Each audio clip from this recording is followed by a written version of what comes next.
So welcome. This evening we take up chapter 6 in the Yoga of Divine Works, the ascent of the sacrifice to the works of love, the works of life. So before we begin, perhaps we can remember what our context is. Sri Aurobindo initiated this series before it ever became a book in the pages of the philosophic journal Arya, beginning in 1914. By the time he had the opportunity to look over and review and revise these pages, it was 1932. During those years, he had practiced with a small group of people. It grew into a larger group of people. It collectivized itself on the 24th of November in 1926 as an ashram.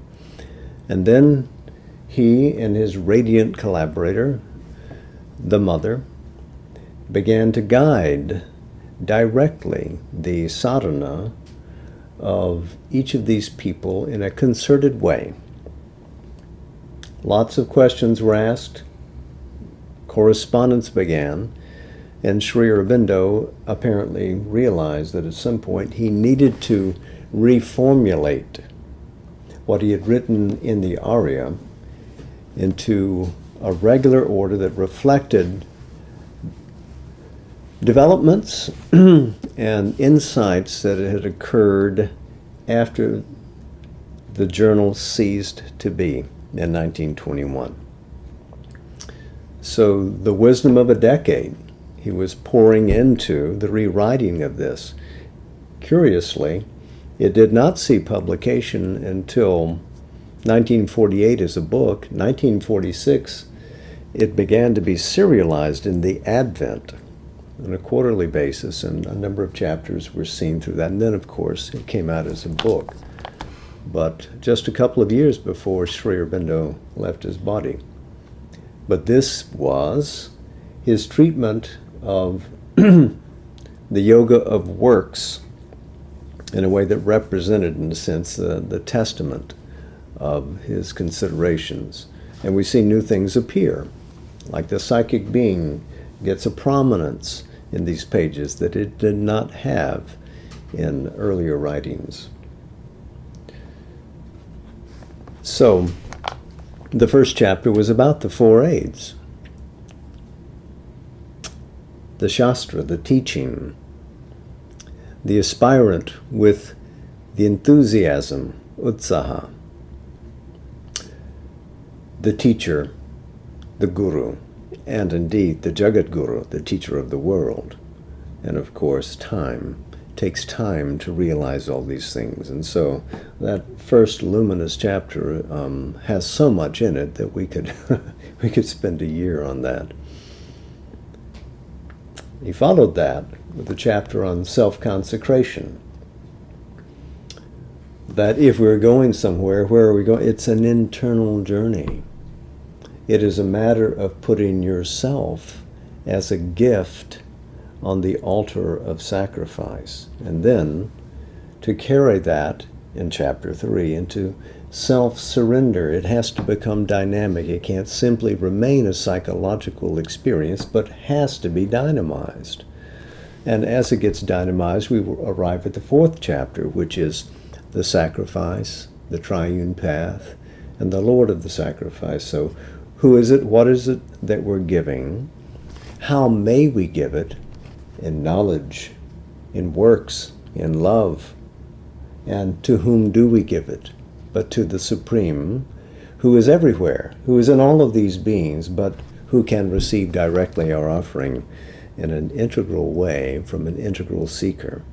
And of course, last chapter that we read was the ascent of the sacrifice. So if we ignite this aspiration in us, and if we recognize that ourselves and all of our experiences are to be poured into this flame of offering, where does it go? It goes first in knowledge of works. The works of knowledge, and then followed by the works of the emerging soul. This is what he's treated so far, and now we come to this, the works of love, building upon this emergence of the soul power in us, and then we'll arrive at the dynamization of life. So this is quickly where we're going, but you can see this is like a series of Vedic steps that he's aligning here. He's kept that scheme, even though he's brought it up to par for 1932 in the yoga that the Sri Aurobindo ashram is generally and collectively pursuing. And it opens this chapter with this sentence. It is therefore through the sacrifice of love, works, and knowledge, with the psychic being as the leader and priest of the sacrifice, that life itself can be transformed into its own true spiritual figure. The leader and priest of the sacrifice. The first words in the first hymn of the first mandala of the Rig Veda are Agnim ile Purohitam. Agni is the priest who leads the sacrifice. And Agni is the mystic fire, but not something that simply sits on the altar with a flame burning like this, but is dynamic. It is the leader of the march as well, as we discussed last time. And Agni, in the pantheon of the gods, of the Vedic gods, represents the psychic element in us. But as all things conscious, as all things aflame with divinity, Agni's home is not simply in our hearts, it is a universal fire, Vaishvanara Agni. It is a transcendent fire from the world of the sun, Surya, supramental in origin, universal in manifestation, but stationed in the heart of all of us.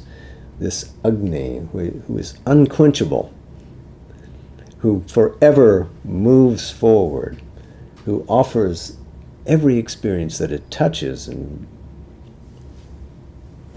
all the insights that it can gather from its life, again and again and again continuously.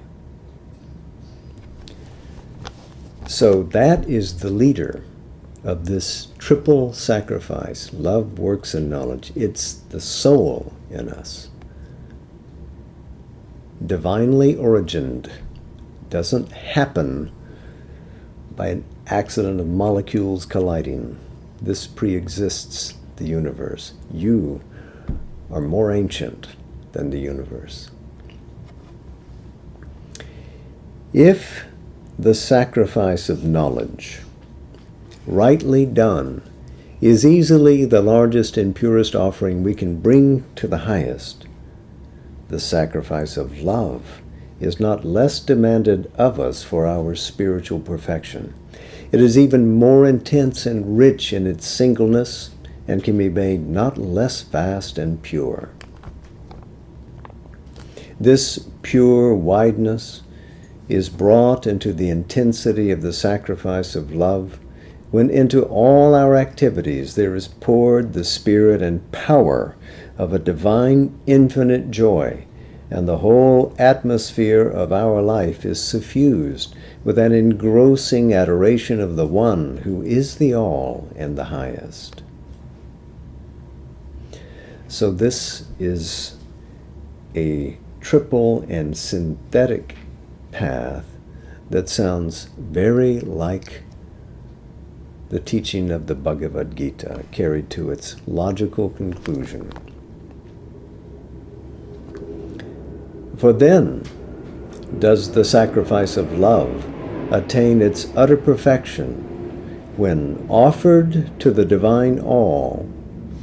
It becomes integral, catholic, and boundless. And when uplifted to the Supreme, it ceases to be the weak, superficial, and transient movement men call love, and becomes a pure and grand and deep uniting Ananda. And this, again, Bhagavad Gita, the 18th chapter, shlokas 54 through 57 is a beginning, and it rolls on from there. Although it is a divine love for the Supreme and Universal Divine that must be the rule of our spiritual existence, this does not exclude altogether all forms of individual love or the ties that draw soul to soul in manifested existence. A psychic change is demanded, a divestiture of the masks of the ignorance, a purification of the egoistic mental, vital, and physical movements that prolong the old inferior consciousness. Each movement of love, spiritualized, must depend no longer on mental preference, vital passion, or physical craving, but on the recognition of soul by soul, love restored to its fundamental spiritual and psychic essence, with the mind, the vital, the physical as manifesting instruments and elements of that greater oneness. So he's saying, discover, purify, and then act on a soul basis. He does not say, when he says each movement must be spiritualized, he doesn't mean it has to be ethically lifted up into a moral purity. That's not what he's talking about. When Sri Aurobindo uses the term spiritual, he means the recognition of the one reality everywhere.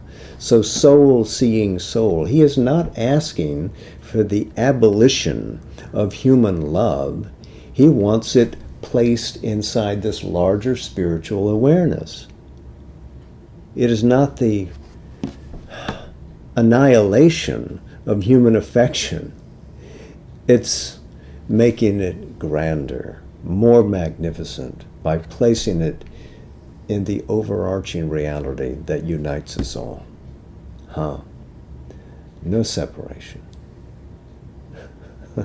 No renunciation.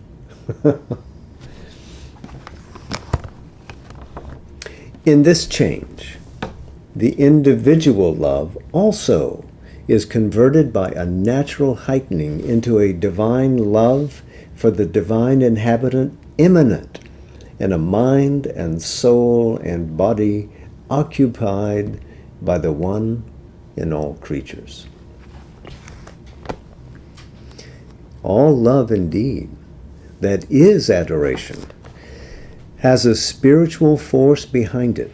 And even when it is offered ignorantly and to a limited object, something of that splendor appears through the poverty of the rite and the smallness of its issues. For love that is worship is at once an aspiration and a preparation. It can bring, even within its small limits in the ignorance, a glimpse of a still more or less blind and partial but surprising realization. For there are moments when it is not we, but the one who loves and is loved in us, and even a human passion can be uplifted and glorified by a slight glimpse of this infinite love and lover.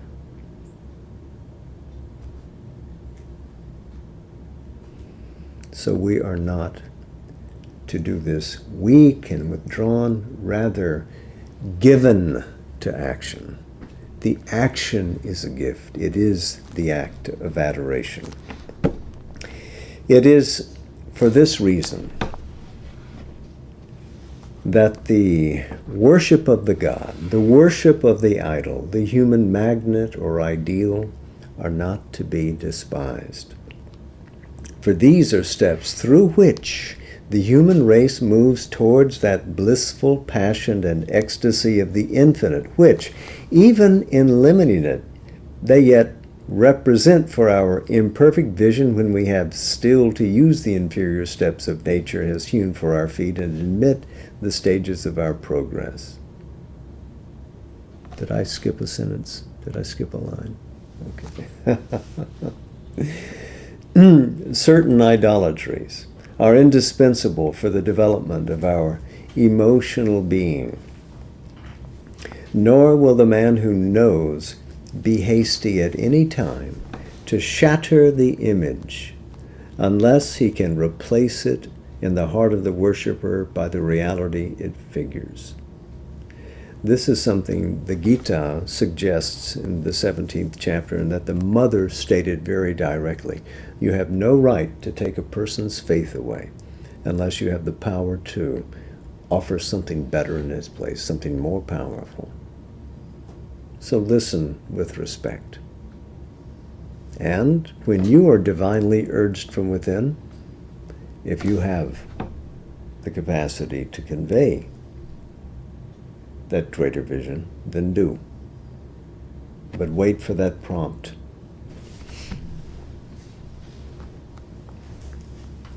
Moreover, they have this power because there is always something in them that is greater than their forms, and even when we reach the supreme worship, that abides and becomes a prolongation of it or a part of its Catholic wholeness.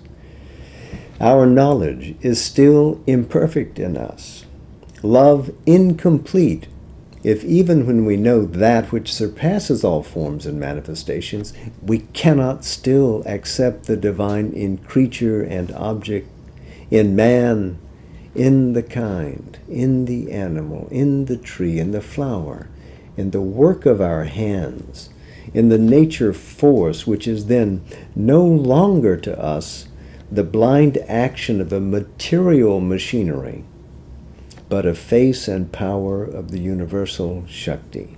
For in these things too is the presence of the eternal.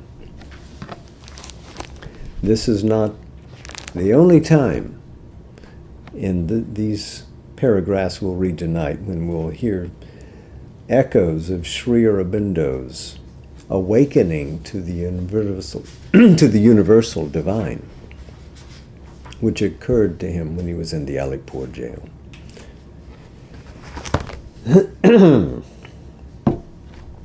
An ultimate inexpressible adoration offered by us to the transcendent, to the highest, to the ineffable, is yet no complete worship if it is not offered to him wherever he manifests, or wherever even he hides his Godhead, in man and object and every creature.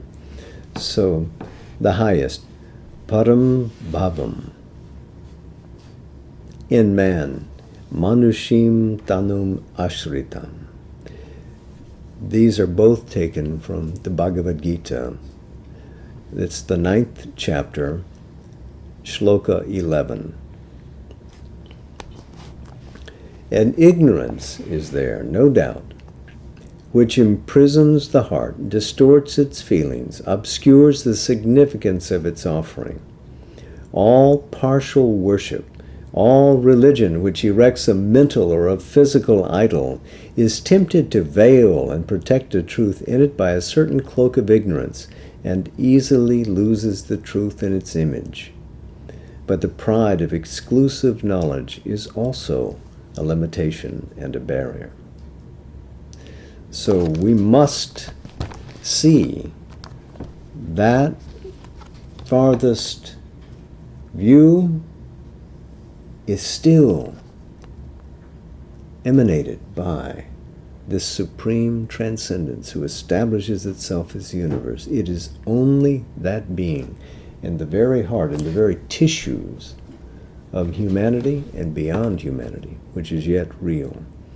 And this urge to then protect from disclosure this high secret has to be put down.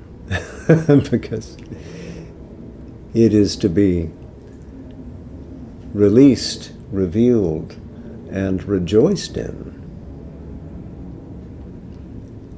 I won't take the time now, but there's a great story about Ramanuja when he was given the supreme mantra by his guru, raced out and shared it with everyone, horrified his guru.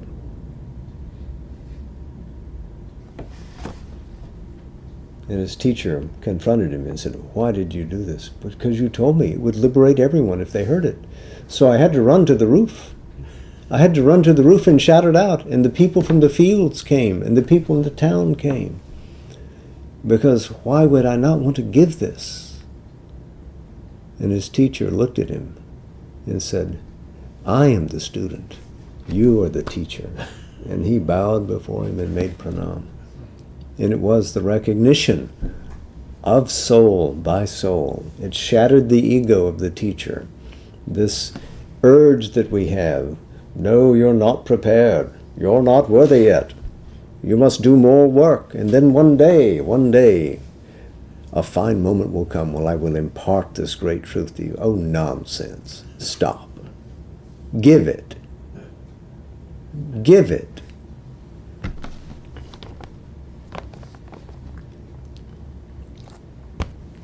And ignorance, oh, I read that. I'm ignorant.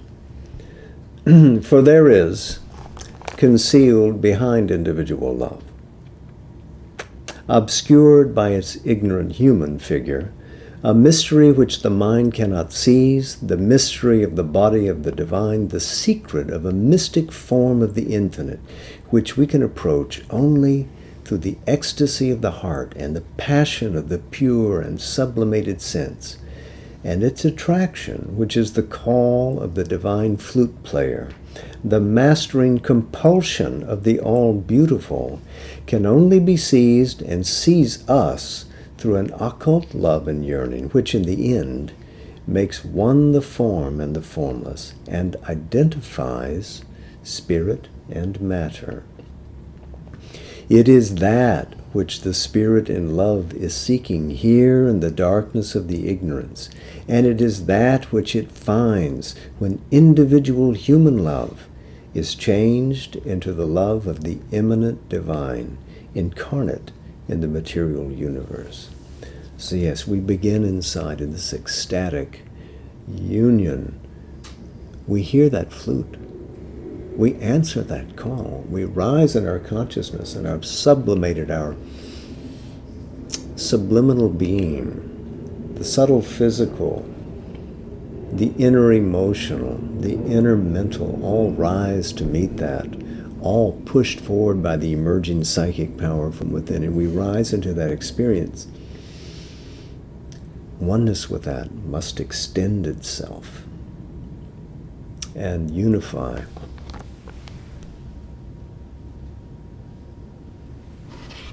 And unify spirit and matter. We are that point, that nexus where the transcendent meets the universe. As with individual, so with universal love.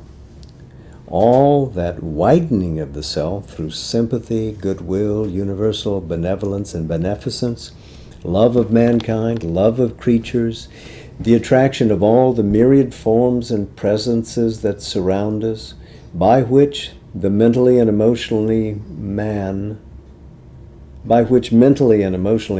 escapes from the first limits of his ego, has to be taken up into a unifying divine love for the universal divine.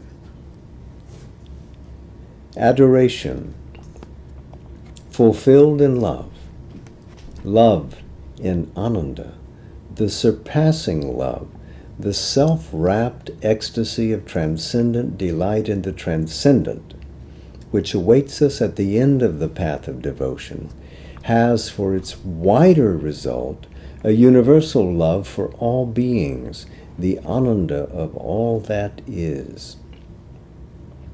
We perceive behind every veil the divine, spiritually embrace in all forms the all-beautiful.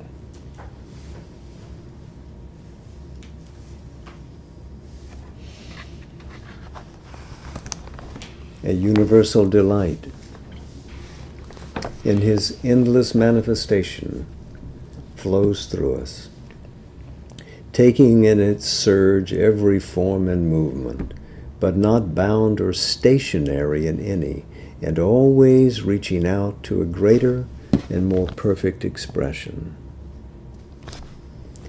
This universal love is liberative and dynamic for transformation.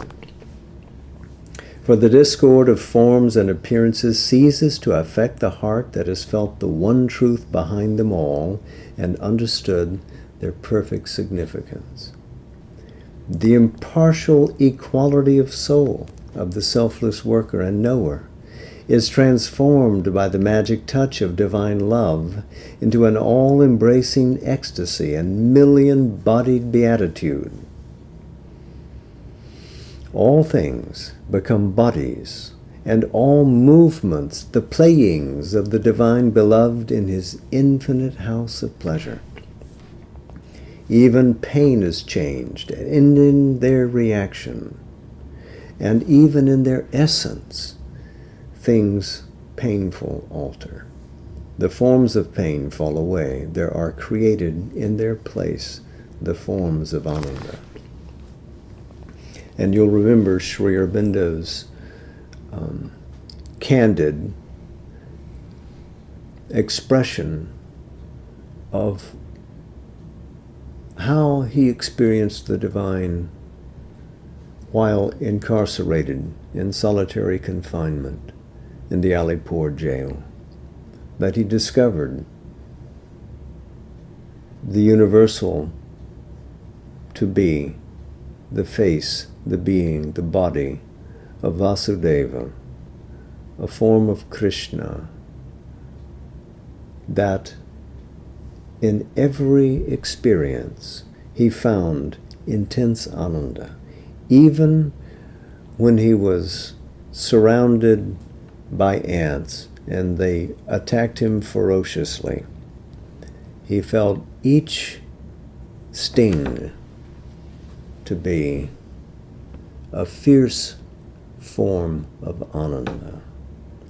And if he widened his being, it became a play of delight.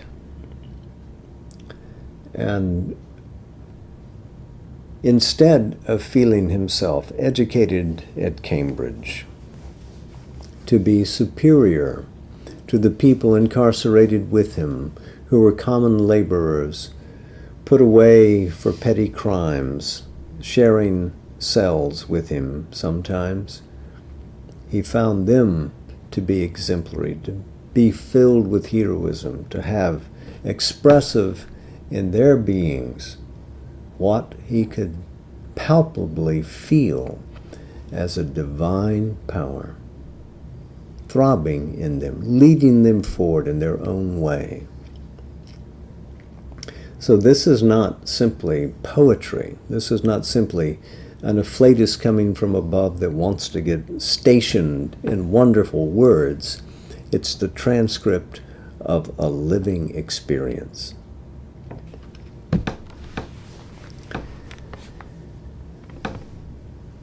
This is, in its essence, the nature of the change of consciousness which turns existence itself into a glorified field of a divine love and Ananda.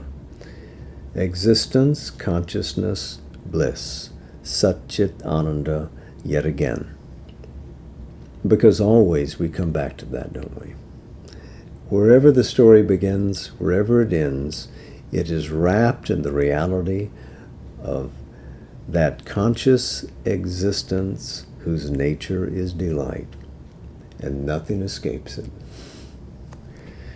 In its essence, it begins for the seeker when he passes from the ordinary to the spiritual level and looks with a new heart of luminous vision and feeling on the world and self and others. It reaches its height when the spiritual becomes also the supramental level, and then also it is possible not only to feel it in essence, but realize it dynamically as a power for the transformation of the whole inner life and the whole outer existence. So the truth power of the supermind as the agency of Satchit Ananda, existence, consciousness, and bliss, unified in essence, never divided, is the key to solving the cosmic question. So, I think it's a great place, since he's put a mark there, for us to place our mark, and we'll continue from that point next week.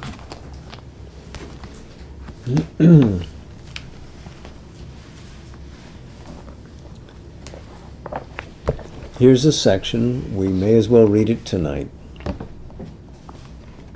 From Book 7, the Book of Yoga, Canto 5, The Finding of the Soul. And this begins on page 526.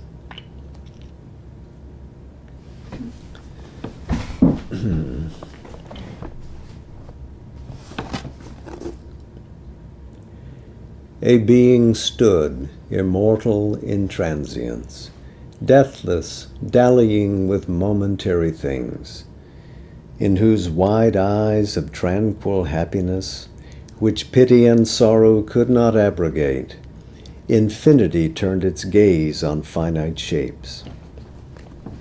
Observer of the silent steps of the hours, eternity upheld the minute's acts and the passing scenes of the everlasting's play. In the mystery of its selecting will, in the divine comedy a participant, the Spirit's conscious representative, God's delegate in our humanity, comrade of the universe, the transcendence ray, she had come into the mortal body's room to play at ball with time and circumstance. A joy in the world, her master movement here, the passion of the game lighted her eyes. A smile on her lips welcomed earth's bliss and grief. A laugh was her return to pleasure and pain. All things she saw as a masquerade of truth, disguised in the costumes of ignorance, crossing the years to immortality. All she could front with the strong spirit's peace.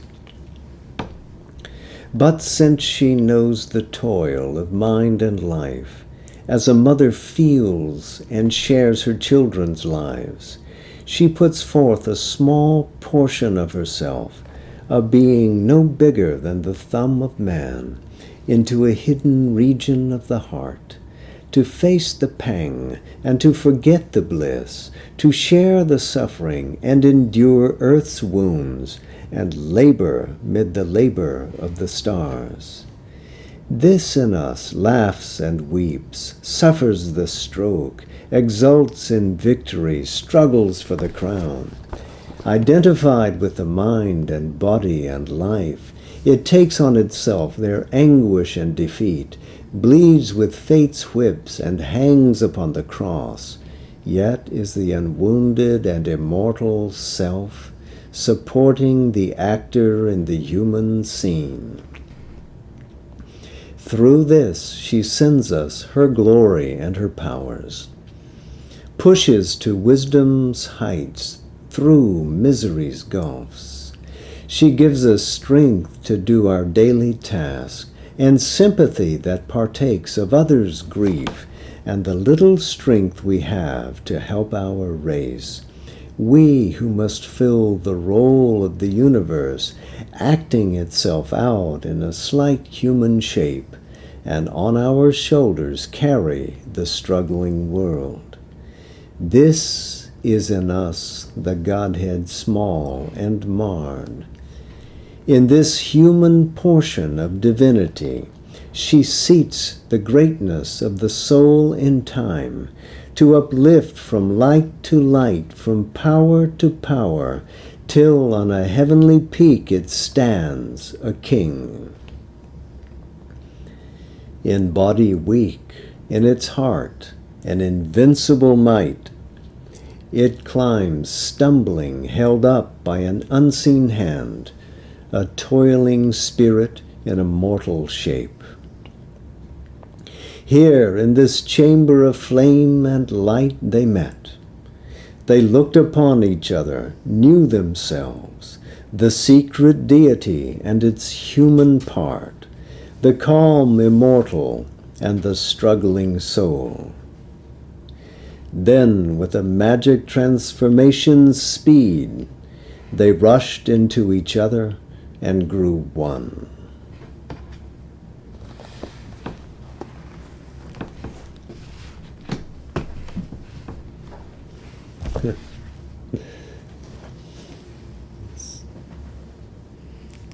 Namaste. Namaste.